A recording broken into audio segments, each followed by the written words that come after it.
Hello and नमस्ते साथीहरू। आज चाहिँ हामी कक्षा 10 को एकाइ 1 को पाठ 3 विविधतामा एकता भन्ने पाठमा रहेका छौँ। विविधतामा एकता भनेको चाहिँ युनिटी इन डाइभर्सिटी हो। युनिटी इन डाइभर्सिटी भनेको सिम्पली यसलाई हामीले फरकपनको रूपमा बुझ्न सकिन्छ। इक्जाम्पलको लागि जस्तै तपाईँ एउटै घरमा भएका दाजुभाइ दिदीबहिनी भए पनि तपाईँले फरकपन जस्तै बानी फरक होला, यताउता फरकपन देख्न सक्नुहुन्छ। त्यस्तै राष्ट्रमा पनि डाइभर्सिटी हुन्छ, फरकपन हुन्छ, विविधता हुन्छ, विविधतामा एकता हुन्छ। जस्तै हाम्रो जातीय अवस्था फरक होला, भाषिक अवस्था फरक होला, मातृभाषा फरक होला, हो यही नै हो विविधतामा एकता। अब हेरौँ विविधता भनेको के हो त। विविधता भन्नाले कुनै समाज, देश वा समूहमा रहेका जाति, धर्म, संस्कृति, परम्परा, वेशभूषा, रहनसहन, विचार, रीतिरिवाज तथा जीवनशैली आदिमा पाइने फरक फरक विशेषतालाई बुझिन्छ। हो, देशमा रहेका विभिन्न जाति, भाषा, धर्म, संस्कृति, परम्परा, वेशभूषा भने नि मैले अहिले, हो त्यही नै हो विविधता। विविधता भनेको सिम्पली सरल रूपमा भन्नुपर्दा चाहिँ यो फरकपन हो। र यहाँ सरल शब्दमा पनि मैले लेखिदिएकी छु। धेरै फरक भए पनि एउटै समाजमा मिलेर बस्ने अवस्था नै विविधता हो। अर्को कुरा रहेको छ विविधतामा एकता। विविधतामा एकता भनेको के हो त। विविधतामा एकता भन्नाले फरक फरक जाति, भाषा, धर्म, संस्कृति, परम्परा र जीवनशैलीमा भएका मानिसहरूले एकअर्काको सम्मान, सहिष्णुता, सहयोग र सद्भाव कायम गर्दै एउटै समाज तथा राष्ट्रको सदस्यका रूपमा एकताबद्ध भएर बस्नु हो। विविधता भनेको त फरकपन भनेर हामीले बुझिसक्यौँ। तर विविधतामा एकता भनेको विविधतामा हुने युनिटी होइन, एकता।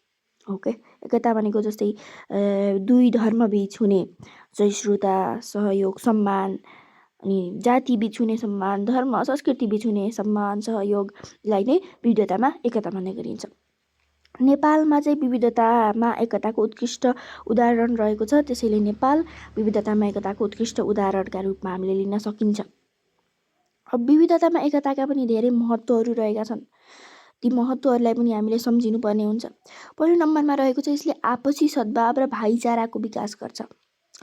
मानिसहरूबीच प्रेम, सहयोग र विश्वास बढ्छ, जसले गर्दा चाहिँ यो विविधतामा एकताले चाहिँ आपसी सद्भाव बढाउँछ, भाइचारा बढाउँछ, जसका कारण मानिसहरू बीचमा प्रेम, सहयोग, विश्वास बढ्ने गर्छ र समाजमा शान्ति पनि सिर्जना हुन्छ यसले गर्दा।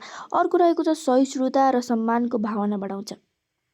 यो विविधतामा एकताले चाहिँ सहिष्णुता र सम्मानलाई बढाएर चाहिँ सबै जाति, धर्म, भाषा, भाषी, संस्कृतिको सम्मान गर्न सिकाउँछ। अर्को कुरा रहेको छ राष्ट्रिय एकता र अखण्डता बलियो बनाउँछ। हो, विविधतामा एकता भएपछि, युनिटी भएपछि, डाइभर्सिटीमा युनिटी भएपछि के हुन्छ, राष्ट्रिय एकता भनेको देशमा एकता सिर्जना हुन्छ। एकता जुन हुन्छ यसले बलियो बनाइदिन्छ, अखण्डता बलियो बनाइदिन्छ। यदि मान्छे मिलेर बस्यो भने त देशमा पक्कै पनि एकता सिर्जना हुन्छ, जसले गर्दा चाहिँ देशलाई एकताबद्ध र शक्तिशाली बनाउन मद्दत गर्छ। 4 नम्बरमा रहेको छ शान्ति, स्थिरता र सामाजिक विकासमा सहयोग गर्छ, जसका कारण समाजमा द्वन्द्व घटेर विकासको वातावरण बन्छ। यसले विकासमा पनि टेवा पुर्याउँछ भन्न खोजेको हो। र 5 नम्बरमा रहेको छ सांस्कृतिक सम्पदाको संरक्षण र प्रवर्धन हुन्छ। यो चाहिँ मेन पोइन्ट हो, यसलाई सम्झिराख्नु होला।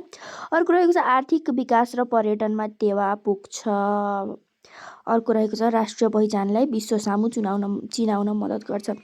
यसमा मैले लेखिदिएकी छु नेपालको मौलिक पहिचान अन्तर्राष्ट्रिय स्तरमा स्थापित हुन्छ। यदि विविधतामा एकता भयो भने त सबै मान्छेहरूले, विश्वभरिका मान्छेहरूले त्यहाँ त त्यस्तो छ अरे, वाह वाह वाह भन्ने भयो। यसले चाहिँ राष्ट्रलाई विश्व सामु चिनाउन मद्दत गर्छ भनेर यस कारणले भनिएको हो। ल यो पाठ चाहिँ थोरै थियो तर इम्पोर्टेन्ट छ। यतिमै यो पाठ एन्ड हुन्छ।